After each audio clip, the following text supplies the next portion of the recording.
Područje Resave može se obići sa malim skretanjem od magistrale Beograd-Niš. Upravo se završava posljednja deonica asfaltnog puta od Senjskog rudnika do manastira Ravanice. I Ravanica ulazi u kraj koji se naziva Resavom. U narodnoj pesmi se kaže: sagradit ću crkvu Ravanicu u Resavi kraj vode Ravana. Ravanicu je knez Lazar počeo da zida 1376. godine. U to vreme, zbog nadiranja Turaka, srpski feudalci povlačili su se ka severu, napuštajući stare političke, kulturne i verske centre i stvarajući u dolini Morave nove. Gradilo se i novim stilom, koji doduše proizilazi iz arhitekture starijih srpskih manastira Raške škole, ali je obogaćen uticajima iz Svete Gore i sa istoka. Ravanica je prototip moravske graditeljske škole, čija je najuočljivija osobina raznobojnost fasade, što se u prvom redu postiglo zidanjem neizmjeničnim redovima tesanog kamena i prepečene cigle. Za razliku od ranijih epoha srpske umetnosti, ovu karakteriše bogatstvo plitko rezanih kamenih ukrasa. Dok je u to vreme opkoljena Vizantija čuvala tradicionalne forme, umetnici koji su se ovamo povlačili pred Turcima donosili su nov stil, bogatstvo orijentalnih motiva biljnog, životinjskog i geometrijskog porekla, koji su se u to vreme već upotrebljavali u minijaturama, zidnom slikarstvu i na tekstilu, a ovdje na specifičan način urezivani u kamen, uglavnom kao ukrasi oko prozora, ali i u novim primjenama. Čuvena ravanička rozeta sa zapadne fasade je prva rozeta upotrebljena u crkvenoj arhitekturi ovog podneblja. Kad je 1719. jeromonah Stefan ponovo ozidao srušenu pripratu, ugradio je ovaj kameni medaljon sa mirskim životinjama grifonima, koji se ranije nalazio negde na drugom mjestu. Plastika na crkvi je obnovljena posljednjih godina pronađenim i rekonstruisanim ukrasima. Arhitekta Branislav Vulović, proučavajući istorijsku dokumentaciju na temelju modela crkve koji na fresci drži ktitor i pronađenih delova plastike, napravio je rekonstrukciju originalnog izgleda priprate. Ovo je južna fasada. Pa su izvršeni probni radovi na obnavljanju prvobitnog izgleda. Međutim, još nije pala konačna odluka da li će se ravanička priprata rekonstruisati na ovaj način. Na istoku od Ravanice teren koji se postepeno uzdiže i talasa još je obrastao gustom šumom. Možete misliti kako je ovdje izgledalo pre 125 godina. S jeseni 1849. Lazar Pandurović, čobanin iz sela Senja, koji je doveo svinje na žirenje u šumu, pronašao je neki neobičan crn kamen i bacivši ga slučajno na vatru, ustanovio da gori i da se žari. Tako je otkriven mrki ugalj Senjskog rudnika. Nešto severnije u selu Židilju, blizu Resavice, vidjeli smo kako se i danas ugalj može naći, tako reći, na površini zemlje. U dvorištu Živote Nikodijevića provirivao je ugalj gde god je zakopao. Života nam je pokazao gde je imao samo uslugu, čim zastudi on ovdje razgrne snijeg i snabde se ugljem koliko mu treba. Na ovom mjestu uglavnom je iscrpen, ali je ostao crni ugljeni prah. Istina, po zakonu, privatnik ne smije vaditi ugalj, čak ni na svojoj zemlji. Ali ko će zabraniti seljaku da recimo kopa bunar? I ovdje je Života vadio ugalj, ali je prestao jer se bojao da mu se od potkopa ambar ne uruši. Opšta samousluga u Židilju je seoski potok. U njemu se uvijek nađe ponešto uglja, a naročito lepih komada ima posle kiše. Ali ako to nije dovoljno, onda se zakopa uz obalu i brzo napuni posuda krupnim kamenim ugljem. Seljaci se vajkaju: eto, lenji smo, leti nam ne pada na pamet da se snabdemo, a zimi kad se setimo uglja, hladno je i neprijatno raditi u vodi. Ali vratimo se Senjskom rudniku, gdje je pre 125 godina Lazar Pandurović pronašao neki nezdrav kamen, kako su seljaci prozvali ugalj. Tek 1853. došlo je nekoliko rudara iz Majdanpeka. Ovdje su izbušili prvi potkop prozvan Aleksandra, koji je radio čak do 1902. Ova fotografija prikazuje grupu žena koje su za vreme Prvog svjetskog rata u oskudici radne snage okupatori mobilisali pod vojničkom stražom svakog dana sprovodili na rad u rudniku.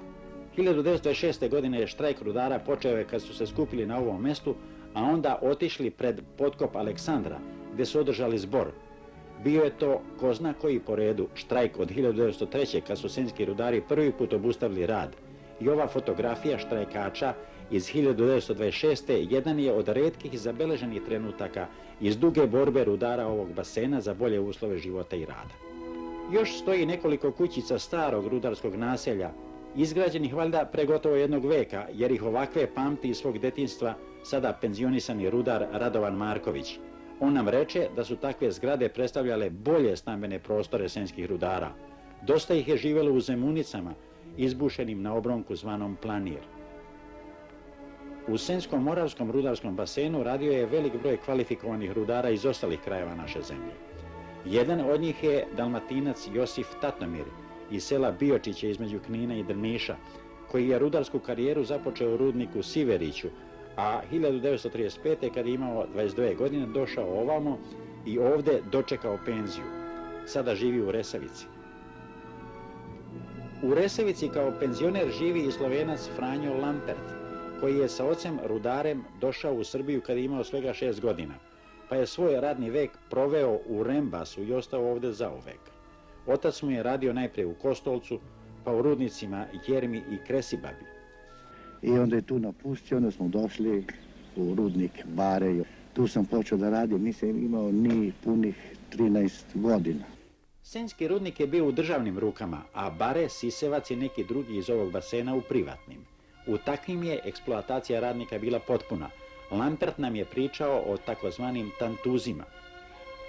To su bili privatni, papirnati ili kovani novci kojima su rudari isplaćivani, a koji su se mogli utrošiti samo u restoranima i trgovinama rudnika, gdje je opet sve bilo bar za 20% skuplje. Vlasnik rudnika je tako dvostruko eksploatisao rudara. Potplaćivao je njegovu radnu snagu, a preplaćivao robu koju mu je prisilno prodavao. U neprekidnoj borbi protiv eksploatacije radnički pokret je jačao. Rudari su među prvima pružili otpor okupatoru. Na Pasuljanskim livadama iznad Ravne reke postavljen je spomenik na mestu gdje je u noći 21. juna 1941. na tajnom zboru Petar Stambolić radnicima komunistima preneo direktivu partije da se skuplja oružje radi dizanja ustanka. U julu i augustu rudari partizani tuku okupatore u Senjskom rudniku, Ravnoj reci, Barama i Sisevcu, ali i poslije prve neprijateljske ofanzive i povlačenja četnici pod okriljem Nemaca uzimaju vlast i sprovode teror nad simpatizerima Narodno-oslobodilačke borbe i stanovništvom. Nemi svedok tog nasilja je Mijajlova jama u šumi nedaleko od Ravne reke, iznad koje je prost kameni spomenik i poneki venac podsjećaju na žrtve bačene u Kraški ponor. U krugu prečnika oko 30 metara teren se u šumi levkasto sužava. Našeg snimatelja Dragana Kulišića zavezali smo konopcem da bi mogao kamerom da zaviri u mračan bezdan, gdje je nestalo, nikad se neće znati koliko, stotina ili hiljada ljudi iz okoline i iz drugih krajeva zemlje. Nedaleko u jednoj kolibi bio je štab zloglasnog četničkog komandanta Mihajla Čačića, koji je rukovodio egzekucijama. Žrtve su dovodili na ivicu jame, mučili ih i na kraju žive ili mrtve survavali dole. Na platovu iznad jame drugovi iz Rembasa postavili su vitlo i namjestili uređaj da bi nas pomoću čeličnog užeta spustili u ponor. Ne bi se moglo reći da smo se snimatelji i ja osjećali prijatno dok su nas upetljavali u sedišta koja su ličila na ona u dečijim ringišpilima. Instalacija je bila namještena na brzinu i suviše improvizovana, što su nam i domaćini priznavali tvrdeći da je pre nekoliko godina, kad je prvi put organizovano istražno spuštanje u jamu, sve bilo solidnije i bezbednije. Našem tehničaru Velimiru Jeriniću ostavili smo rezervnu kameru da zabeleže ove trenutke. Ja sam poneo podugatku motku da bi se njome odbačao o zidove stene i tako sprečio vrtenje naše korpe zbog usukivanja užeta. Nosio sam i poljski telefon. Snimatelj je imao potešku kameru. Nismo bili u mogućnosti da nosimo i priručnu rasvetu sa akumulatorima. Dva mladića iz Resavice pristale su da nam pomognu i spustile su se u prvoj turi sa rasvetom. Spuštali su se ravno pola sata. S nelagodnim osjećajem da nas čeka najnekomfornije moguće putovanje od pola časa, ušli smo u mrak. Čulo se kako se voda sliva niz stenu i škripa koja se akustično prenosila kroz čelično uže, što nas je podsjećalo na neprijatno saznanje da se gore zbog neke greške prilikom instalacije kolotur ne vrti, nego uže struže o njega. U početku sam uspješno kormanio svojom motkom, ali najednom se levak proširio, pa ona nije mogla da dokuči stenu i naša korpa je počela sve brže da se vrti. Telefonirao sam odmah da obustave spuštanje. Gore je neko stalno dežurao uz telefon. Bilo je to neophodno radi kontrole da li je sve u redu, a ni povratak ne bi bio moguć bez sporazumevanja. Ali, kad su nas zaustavili, korpa se i dalje besomučno vrtela da nam se zamutilo u glavi. Sporazumeli smo se da nastave spuštanje, kako bismo bar što pre stigli. Mjesto gdje smo dotakli tlo bilo je 118 metara duboko, kako se konstatovalo posle merenjem dužine užeta kojim smo se spustili. Radi upoređenja, to je 15 metara više od najvećeg nebodera u zemlji palate Beograđanke. Ali to je bila samo dubina vertikalnog dela jame. Gore se video mali svijetov krug, ali kamera nije mogla da se podigne. Duž cijelog levka proceđivala se voda, pa je izgledalo kao pljusak. Nagazili smo na nešto klizavo, bio je to led. Krupni komadi blistali su se na svetlu kao dragulji u tamnom vilajetu. Međutim, dublje unutra tlo je pokriveno debelim slojem kamena koji se stalno odcepljuje sa stene levka, drvećem i ostalim organskim i neorganskim materijama koje neprekidno padaju u jamu. Dno pećine otprilike je još 40 metara ispod tačke gdje smo se spustili, ali od napadalog materijala obrazovao se strm sipar kojim je prilično teško sići. Sve što upadne obrušava se ovuda do dna pećine, a voda pronađe put i dalje. Jama je dobila ime po pastiru Mijailu, koga je prema priči ovan gurnuo dok je gore na ivici jame svirao. Nestao je u ponoru, a voda je, kažu, iznela njegovu sviralu dole negde kod Sisevca.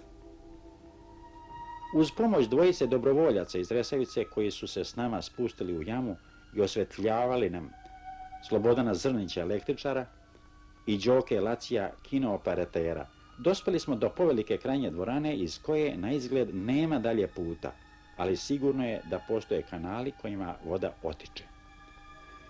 Iako je ovu neobičnu grobnu humku priroda neprekidno zasipala, ipak se ponegde vide kosti.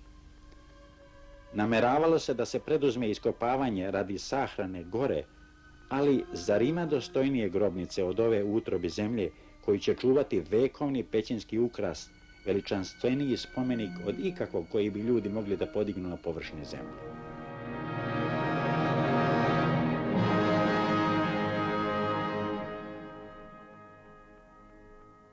U pećini leže i golema stabla drveća koja su se ko zna kad urušile i sad su već ugljenisana. Zapravo u ovom vlažnom ambijentu postala su treset.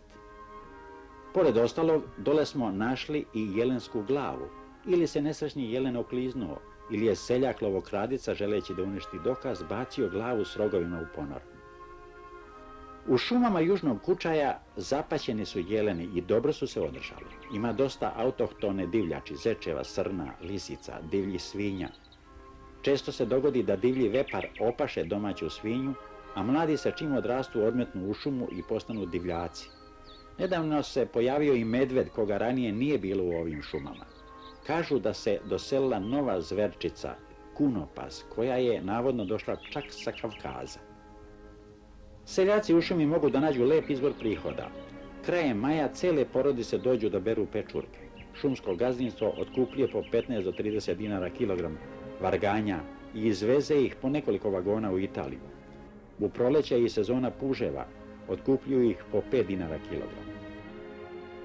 Ovdje možete vidjeti i kako nastaje čumur, drveni ugalj.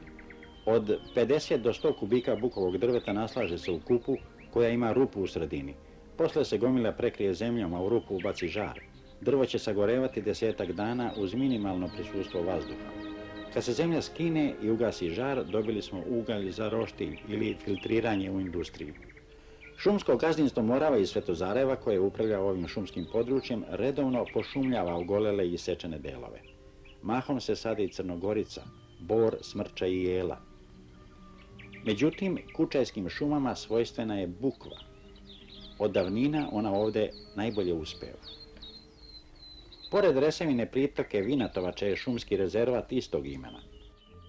Ovdje je sačuvan kompleks iskonske bukove šume.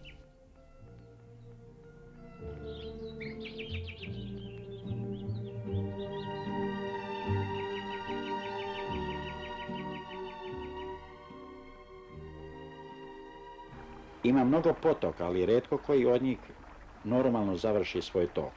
Tlo je delimično od krečnjaka, a delom od škriljca. Kroz krečnjački teren voda se proceđuje, a preko škriljca otiče. Na granici ova dva tla potoci pomiru.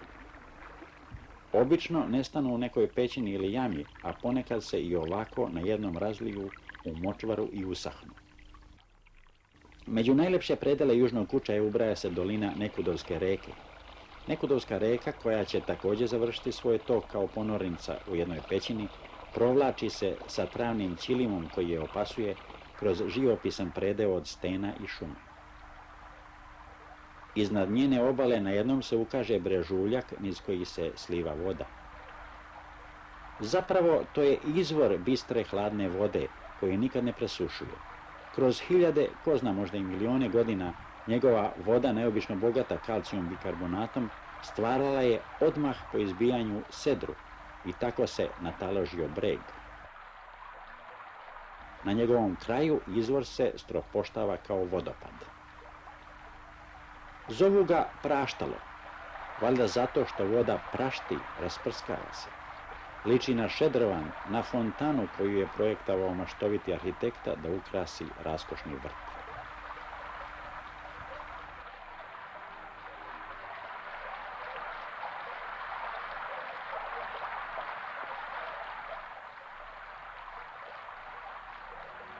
Posjetili smo i pećinu Ledenicu.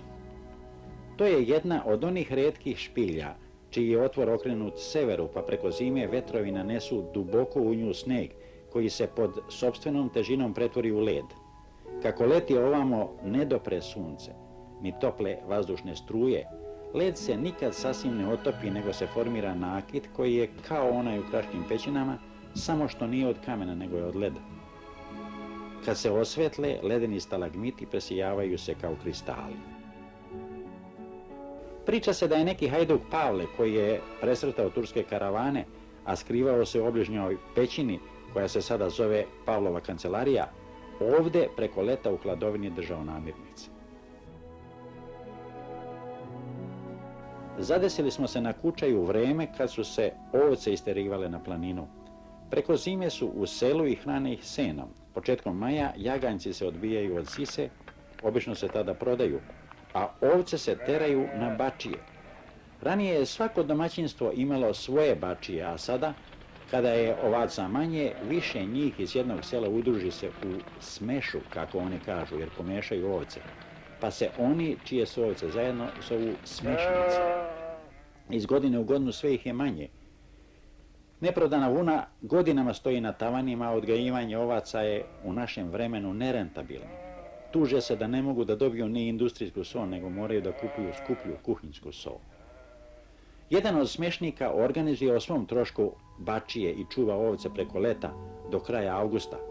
Zato mu ostali plate, sad je cena po ovci 80 dinara. To je obično krepak starac kome je život na planini obezbedio snagu i izgled koji ne odgovaraju njegovim godinama. Ovaj je prevalio 75 leta.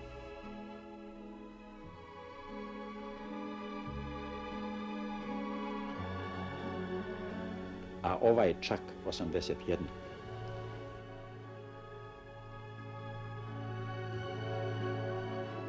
Bačija to je ograđen prostor sa torovima za ovce i nekoliko koliba.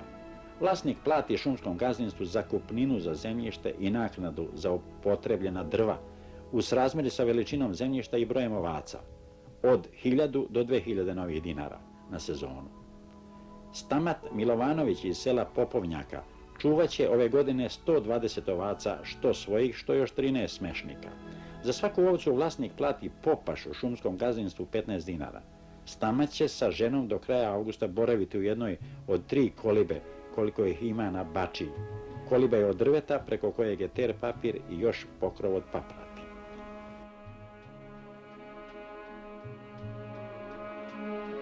U drugoj kolibi je sirarnica, u trećoj stanuje smešnik koji je na redu da muze ovce, jer oni su na originalan način radi pojednostavljenja muže i raspodele stupili u revenu. Danas kad se postavljaju bačije je prva muža, koja je ključ celokupne letnje raspodele mlijeka. Svi smešnici su prisutni i svako muze svoje ovce. Neko ih ima 3, neko 5, neko 15. Imam još jednu. Zanimljivo je da one nisu obeležene, a da će ih jesenas, kad ih budu zgonili s planine, lako raspoznati, jer za njih su fizionomije ovaca različite, baš kao fizionomije ljudi. Međutim, za količinu mlijeka koju će tokom leta svaki učesnik ove revene dobiti, presudan je ne broj ovaca, nego količina mlijeka koju su danas izmuzli. Za svaku litru smešnik stiče pravo na jedno vedro, to jest 12 litara mlijeka kad na njega dođe red da muze sve ovce. Obično svakoga u sezoni zapadne 2 put red muže, a dogodi se da muzu i po 3. put. Posle muže pusti se nekoliko jaganjaca koji još nisu odbijeni da isisaju što je preostalo mlijeka. Svaki smješnik ima pravo da još mjesec dana ostavi jagnje koje je predvideo da zakolje za praznike početkom juna.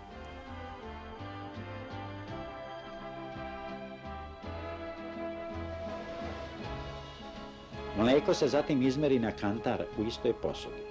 Onaj ko bude imao najviše, prvi će doći na red da, kako smo rekli, od svih ovaca izmuze 12-rostruku količinu.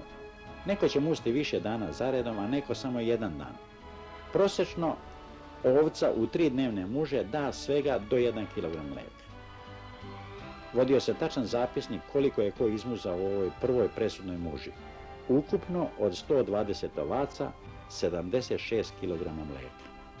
Ne bismo mogli završiti prikaz ovog kraja, a da ne spomenemo jednu njegovu osobinu, odumiranje rudarskih naselja. U Ravnoj Reci ugalj je počeo da se vadi 1908. Kako se rudnik brzo razvijao, govori podatak da je za vreme štrajka 1920. godine na ovom mjestu održan zbor kome je prisustvovalo 1000 rudara. Kuriozitet je da se u Ravnoj Reci nalazi katolička crkva. To potvrđuje navod da su kvalifikovani rudari dobrim delom dolazili iz drugih krajeva zemlje. S tim u vezi treba spomenuti jednu mučnu činjenicu. Ovo je krštenica kojom se potvrđuje da je Albina Kokalj prešla na pravoslavnu veru. Ne treba misliti da se Albina rešla na taj korak iz verskih pobuda. Četnici su za vreme svoje strahovlade naredili prisilno prekrštavanje, kome je prethodio pokolj izvjesnog broja katolika i muslimana.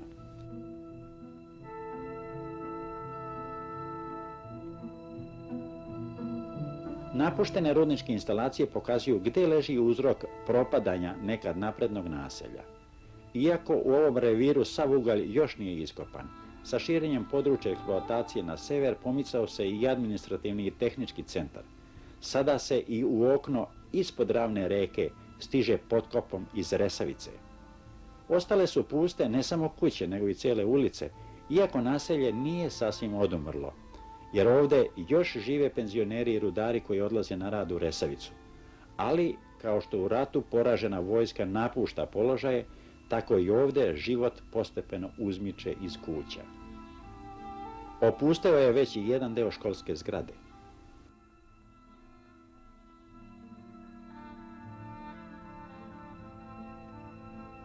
Ovdje gdje je bio uvek dobro posjećan restoran i hotel, iza zabravljenih vrata nešto se magacionira. Najžalosniju sliku ostavlja bivši društveni dom. Još do pre neku godinu u njemu su držana predavanja, sviralo se, pevalo, igralo.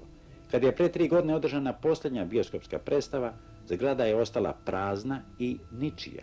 Jednostavno niko nije bio nadležan.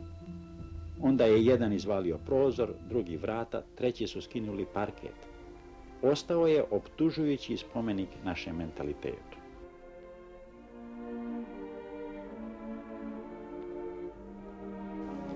Ovo je samo drastičan primjer našeg načina suočavanja sa jednim opštim problemom. U celom svetu se iscrpljuju rudnici, ali verovatno je da postoje i druge mogućnosti rješavanja sudbine tih mesta i dobara koje je čovjek tamo stvorio. Ne treba uzeti kao obrazac, ali zanimljivo je šta se planira za Senjski rudnik, gdje već otkucavaju posljednji časovi kopanja uglja. Već su izgrađeni planovi kako da se Senjski rudnik adaptira u grad muzej, gdje bi posjetilac ovog turističkog izuzetno slikovitog kraja mogao da vidi i istoriju vađenja uglja u njemu. U ovoj zgradi treba da budu izloženi predmeti i slike preko kojih će se prikazati prošlost i razvoj rudnika. Od trenutka kad je 1849. godine pastir iz sela Senja Lazar Pandurović pronašao nezdrav kamen koji gori. Skupljena je lepa zbirka fotografija i dokumenata o kopanju mrkog uglja u Resavsko-Moravskom basenu i sudbini ljudi koji su ga vadili, kao i predmeta koji pokazuju razvoj tehnike rada u oknu od najstarijih rudarskih lampi i alatki za kopanje i izvoz uglja.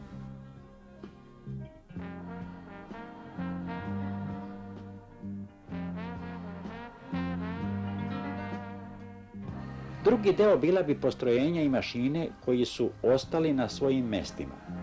Jedna od takvih mašina još radi i jedinstven je eksponat o razvoju tehnike. Verovatno je posljednji aktivni primjerak svoje vrste na svetu. Pogledajte zupce ovog kotača. Nećete verovati, ali oni su drveni. Zupci su od grabovine. Menjaju se jedanput ili dva put godišnje i omogućavaju da mašina još i sad odlično obavlja svoj posao. Ona pokreće lift kojim se ljudi i stvari spuštaju u dubinu i podižu odande.